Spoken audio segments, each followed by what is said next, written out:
Aux soldats de l'an 2 par Victor Hugo.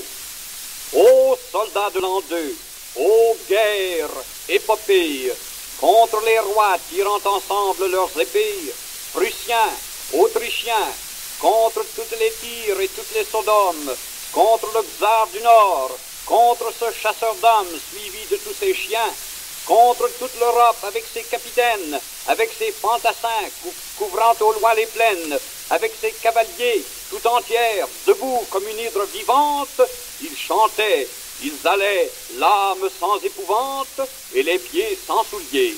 Au levant, au couchant, partout, au sud, au pôle, avec de vieux fusils sonnant sur leur épaule, passant torrents et monts, sans repos, sans sommeil, coups de percée, sans vivre, ils allaient, fiers, joyeux et soufflant dans des cuivres, ainsi que des démons.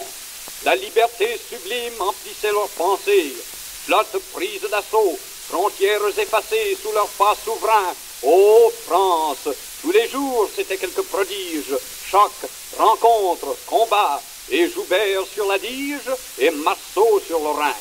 On battait l'avant-garde, on culbutait le centre, dans la pluie et la neige, et de l'eau jusqu'au ventre, on allait en avant, et l'un offrait la paix, et l'autre ouvrait ses portes, et les trônes, roulant comme des feuilles mortes, se dispersaient au vent.